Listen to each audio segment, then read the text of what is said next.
All right. Hello, everybody. I hope that you all had a great break and are excited for all of our afternoon or maybe evening sessions that we have.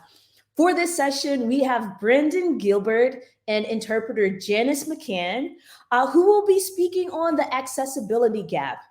In this talk, Brandon's going to really share with us how emerging technologies can better unlock their potential to make a significant impact on the lives of deaf people by making it easier for them to communicate and experience the world. I'm super excited for this, and I hope that you all are too. So, as you're listening, definitely start getting your questions together for Brandon, because we'll answer those. We'll save time for Q&A towards the end of his talk. See you all then.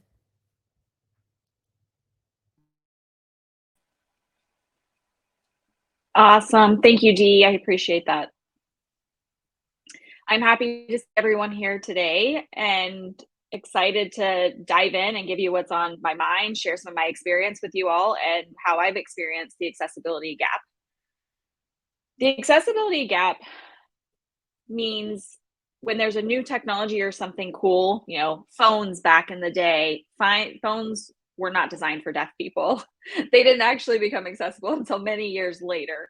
So that's the kind of example I want to show you today and explain more about my experience with them. So feel free to put questions in the chat. More than happy to answer those questions once we get to the end of the presentation. Okay, I'm going to go ahead now. Yay. So you see, I'm a deaf person, so applause are like waving your hands in the air. We don't clap, that's sound-based. We're visual people, so we do it based on visuals. So you'll see the hands waving in the air, and I'm up on stage. You can see that. I was teaching this audience how to clap. That's when I was doing a presentation for new hires at Meta when I worked there, and just hoping to bring some of that same energy here to this talk.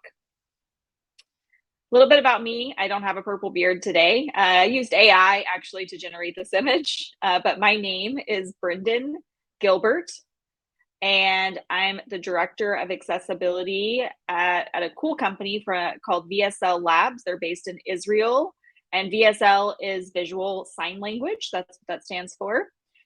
So I'd like to explain a little more about the future tech that they're working on later. But I've been in the tech industry for 27 years now. I've been through a lot of scenarios where accessibility was not quite there, especially back then, 27 years ago. But I still, worked through it, got through life and things I needed. But I do get excited about technology. So what's important to remember is that it's okay to use people with disabilities like myself to be testers for your products early on. We're happy to be the guinea pigs and try to make sure we're included when things do roll out. I'd also like to share a little point about myself. So you can see my shelves behind me.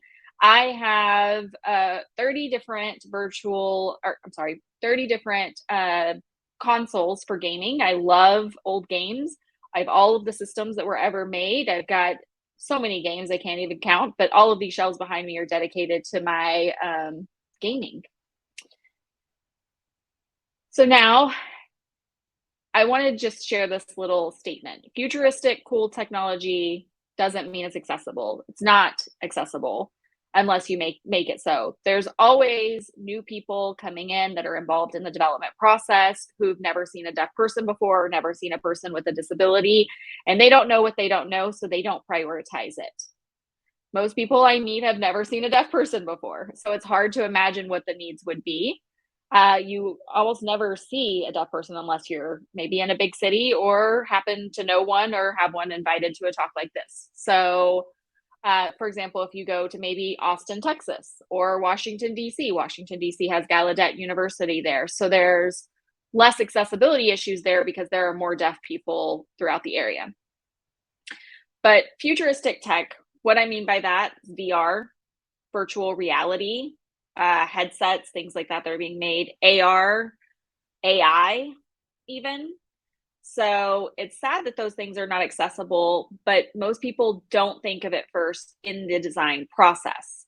In my experience, more and more people are starting to understand it. I think it's starting at school, and it's encouraging people to be more inclusive of those with disabilities, but it's still not the popular thing to do.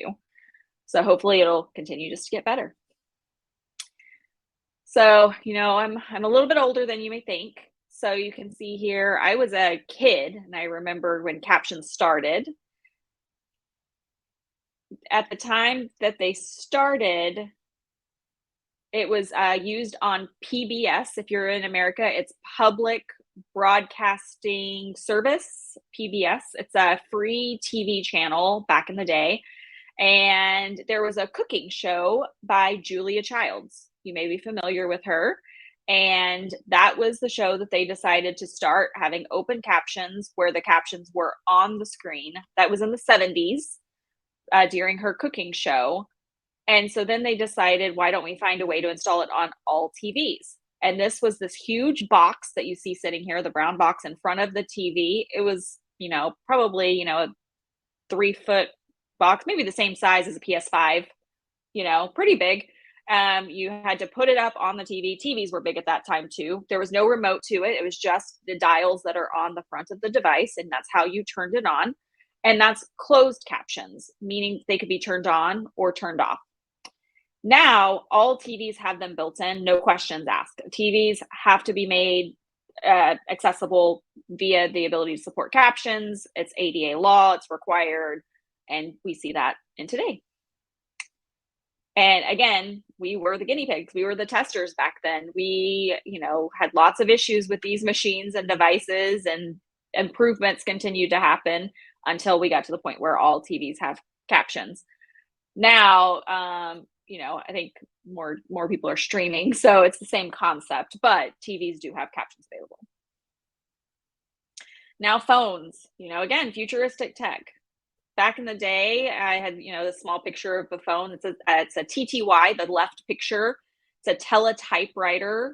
Some people call them a TDD, a telecommunication device for the deaf. So actually how you use that device with the keyboard on it is you would have to have a regular landline phone, and you would put it on top so that the receivers were connecting to each other. And you would connect to, it was dial-up system back then. Later it became internet, but it was a plug-in thing that you put the phone on top of. It was very slow, but we had the ability to call other people. Later on, when we were actually able to do something mobile, that was great. When we didn't have that, we actually would have to drive home, put the phone on the little device, type to the person. The person didn't answer, then crud, okay, no answer. So we go back to work or whatever it is. It became mobile at one point, but it was still hard to use because you had to have another phone to connect to it. Then we got to mobile. We got the little keyboard on the device. There was a company who made a relay through a device that had a keyboard on it. Again, that was mobile. It's two-way. So, still, if you wanted to call somebody, you had to go home and use the little machine. But for this, you could, it's like a two-way pager. So those became very popular for the deaf community. AOL, IM, instant messenger, instant chat, those really improved our independence because we were able to send messages and communicate with people directly just by typing. And then you evolve to today. You see, this image has an interpreter on the screen anywhere, anytime. Can you imagine having that? But it took many years to get there. The TDDs or TTYs in the top corner started in the 60s. And again, innovation changes have happened, and now we're to the picture at the bottom. Now, enough with history. Let's talk about today's cool tech. We've got virtual reality. So we've got devices like these virtual headsets.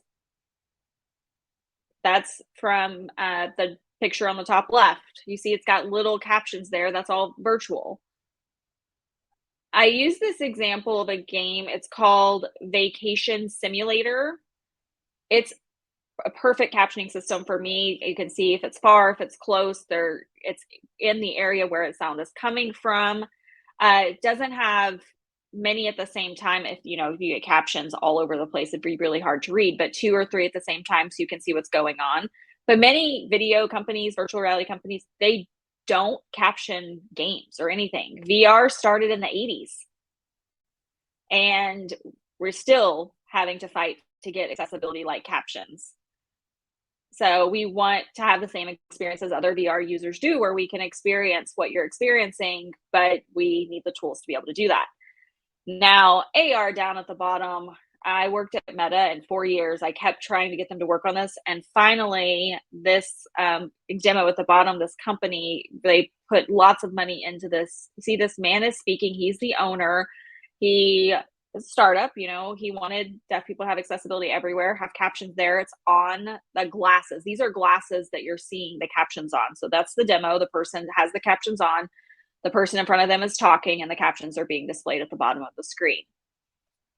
I mean, there's lots of excitement about that. You know, if I'm sitting in a bar is pretty loud, but if I'm sitting, you know, anywhere, it'd be nice for me to be able to see what the other people around are saying. You know, I don't get to hear what other people talk about inside conversations like you all do. So you don't know what that communication is. I can do one-on-one communication if I can understand you and you're willing to work with me. But if I'm in a room with multiple people, I can't. So this is a good option. And now my company that I'm working for is working on this avatar interpreter concept. Let me go back and say this is back end. So this is designed to connect with any third party app. And that's really important because if an interpreter is not available, then you may have this as a backup. So this could be good for basic situations, definitely not for more more, you know, highly advanced things or but basic things like, you know, ordering at a fast food restaurant, this could work. So on this, you're able to see that one of the issues is that if words have double meaning, so the sign like, if you do it with the Y hand shape going back and forth, that's like we're the same, but that's not like I like a person. So there are signs that are different. It's a cool concept, but it does not include all of the nuances of language. And it's right now the signs that are happening is the wedding was exciting, but rain. So again, you show it's excited, and then the emotion changes to show the rain made it a little bit sad, a little bit gloomy and down. So it's got one step up from just being a basic language tool. Another exciting technology, again, here's me in the video, and I did have a yellow beard at this time, and that's not AI generated, but this is trying to do sign recognitions. So I love coffee, and the computer shows me love coffee. It's pretty close. And it's depending on just recognizing sign. It's not putting it into a you know, formal English sentence. It's just simply recognizing sign for sign for sign.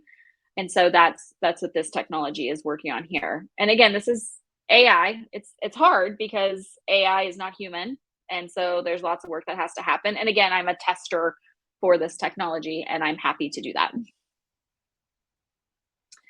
This is another cool technology. These are glasses where they put an interpreter in the corner. So it helps reduce your eye strain, or if the interpreter is across the room and you need to look down at your piece of paper, you're not missing part of the conversation. You all can look down at your paper and take some notes and still hear what the teacher is saying in this example. I can't. I would have to keep my eyes on the interpreter. So this is a good way to use an interpreting service, but have it in the corner of your glasses. Awesome.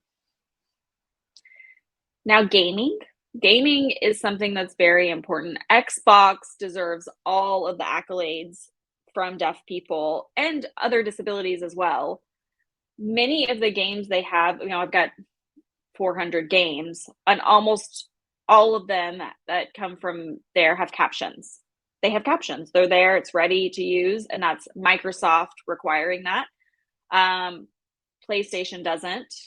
And it's really frustrating to try to play some of those games. There's The PS2 doesn't, 3 has some, 4 has some, PS5 is getting better, but that's mostly because some of companies and cultures are recognizing the need for accessibility, not because it's a requirement. So now it's cool to see that people are working on controllers. You know, you've got people with mobility impairments or limbs that don't function the same. So this, I think, came out 2 years ago, and it's an adaptive controller. You can adjust how you need the controller to work in order for you to be able to utilize the game. And again, this was because they had testers using these devices and saying they don't work, and then iterating on those to get something that does work. I'm looking for more gaming companies to do that, and especially the ones that are including VR, because that's where my excitement is. I love VR gaming. I love gaming in general, but VR is really exciting. People with disabilities can give you feedback that you can't get from the group of people that you have in-house who don't have a disability. So making sure you include a broad audience so there's options for everyone is what the goal should be. Okay. And I know we've talked a lot about the disabilities, like my concept, my things, but you also have to consider physical things. It's important to understand that there are physical things. So one example is I had an interview yesterday, and they had a one-way camera. And I was like, how is this going to work? You're only going to see me. I can't see you. I don't have an interpreter. So you have to think physically as well. Or if, you know, you've got something that's really high up in location, if you've got something out of somebody's reach, or even things, for example, like emergencies, not having strobe lights in your building. You know, if there's a fire or something, you know, I could end up in a room with smoke inhalation because I don't know, because there's not a strobe light in the room letting me know that the fire alarm is going off and I can't hear it. So there's all of those things that you have to consider, not only the work that you're working on, but also the physical space that you're in. And are those accessible to those people who could be in that space too? Even cars. Cars are not fully accessible. Again, there are adaptable cars that have to happen so that everybody can be able to use a car. You know, I know people have fought hard, and they're still working on driverless cars, and it's a really exciting concept to have, and people getting their independence that way. So there's still future technology, there's still future to go, but thinking about their products and things that still could be improved upon. Events. There are so many events that people don't consider having accessibility for. My mother-in-law is in a wheelchair, and we went to an event for our child who was really excited to show off something. We got to the building, and it was a huge step up, not even like multiple stairs, and no ramp at all. And it was like, come on, like, but people don't think about it, and we see it often. So thinking through those things. Meetings, same concept. I mean, if you've got 15, 20 people standing around and everybody's talking, there's no way I'm going to be able to understand what's going on. Also, are people going to be understand what's going on on my side? They're not, because if we don't have an interpreter or if there aren't captions available that I can understand them. Also, with captions, something to think about is indexing, because, for example, like I mentioned, if I am watching the interpreter or I'm trying to read all of the captions, I can't also take notes at the same time. So having the ability to go back and search those captions for the keywords that I'm looking for to find the notes is beneficial. So I know we're almost ready for Q&A. I know everybody's probably excited for that time. So for here, I just want to comment, what does inclusive future look like? I want you to consider including everybody. That means, you know, the people sitting next to you, it means people with disabilities around, whoever, everybody should be included. And now I'm excited because I do want to know what questions you have and how I can help answer them. I am going to stop sharing my screen, and we're going to get a little help from Dee to read your questions.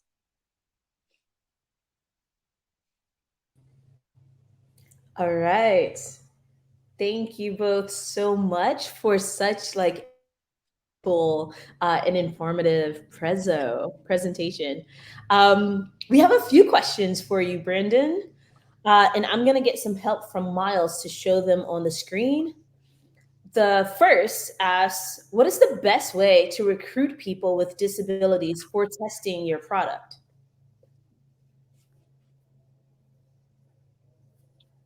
That's a good question. Typically, people with disabilities are unemployed or underemployed. You should be hiring them to be included, if it's UX, UI, product testing, review, whatever it is. I had to volunteer for so many Meta products. There was no other deaf person that was working in the company, so many people were asking me to help with testing. At one point, I had 22 different prototypes here in my home office that I was testing for different teams within the company. Different things like I have a cochlear implant. I don't wear it, but it's still implanted. So things like this hurt like hell when I wear it because I have this implanted device in my head, but they don't understand that and they don't know that. This design has been the same for 3 years with no improvement after feedback. Even I was there, I was working there, and they still didn't change that. So it's one person doing that work and testing is very hard. So um, working with other companies that have a diverse system and getting varied experiences is also good. One deaf person does not speak for all deaf people.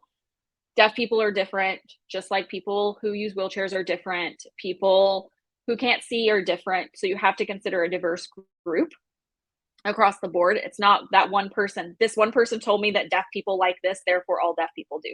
That's not true. Some people, captions work great for them. Other people, they just need to make sure that they're talking to you face to face so that they can see your face. So I would suggest things like going to events. Disability N is a good organization that hosts a conference that you can go to and you can meet people from different communities. Go find local events in your community and find where those people are and have those conversations to see if they'd be interested in supporting you. Good stuff. Thank you. Our next question, oh, it's from Miles. He says, "Love the eye opening presentation. What are your thoughts on more invasive technologies like Neuralink in relationship to deafness?"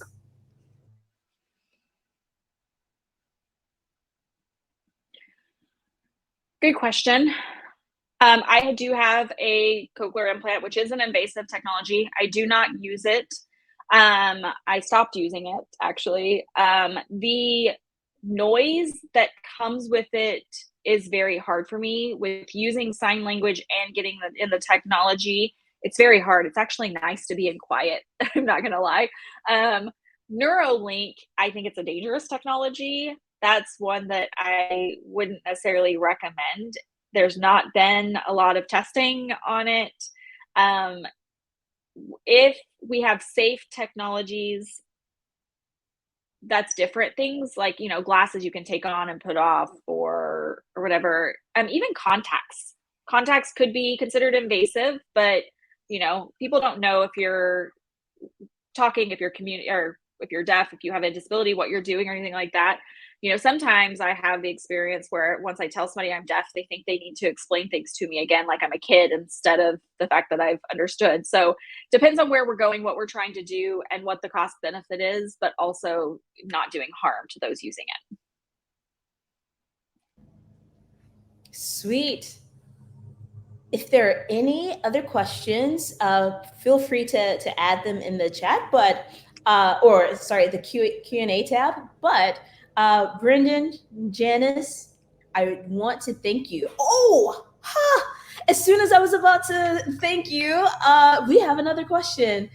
Do you have any systems, exercises, or processes to help teams begin to think outside of their own lived experiences and create more accessible products?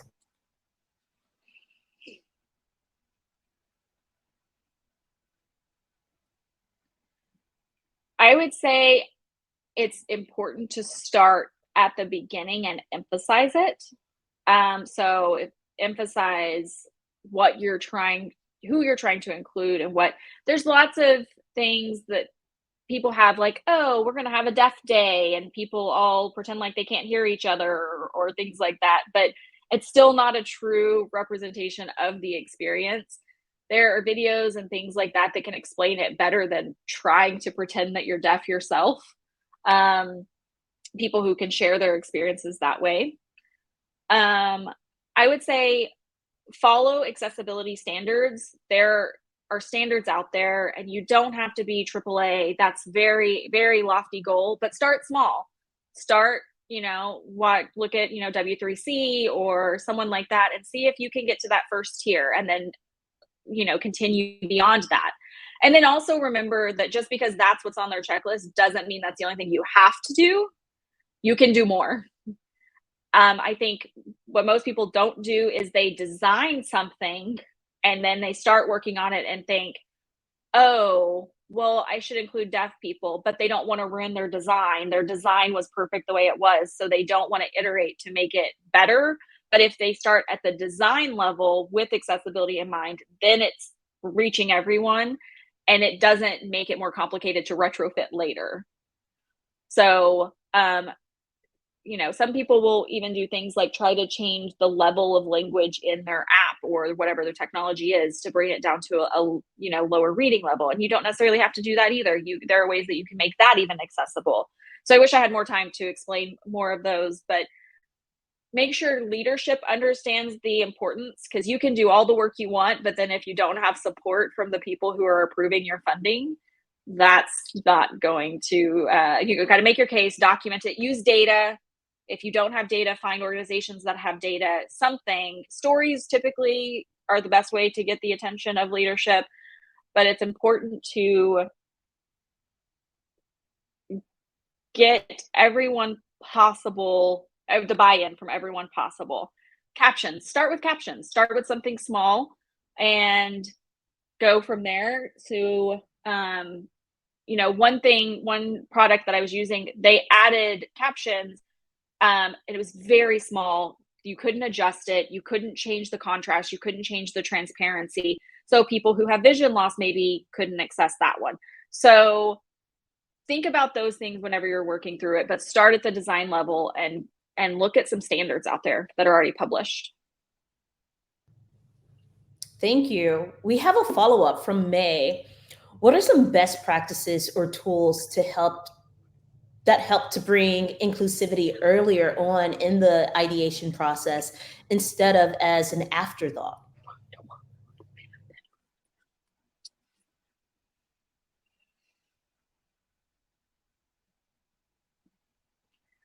Good question. I love that question. Like I'm saying, I always want to prioritize, like I just mentioned, get leadership to really encourage that. You don't want them to, halt your work on that later, making sure that they understand accessibility. A lot of people think that the general population is this number of people and the disabled population is this really small percentage. So why do we care about them? What's the point of investing in them? But I've had these conversations, so I know how they think.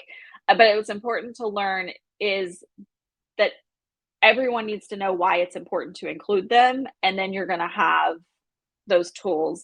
That if they don't have buy-in, they don't have support, then design process isn't going to be good. But if people understand, then as they start working through them, it's going to start generating more questions for the team to address. Make a list of all the things that are important, get the standards, and see how you can make it all fit. I know it's time, and I could talk about this all day, but I'm going to go ahead and stop there because I don't want to go over time. No worries. Final question for me. How can people stay connected with you?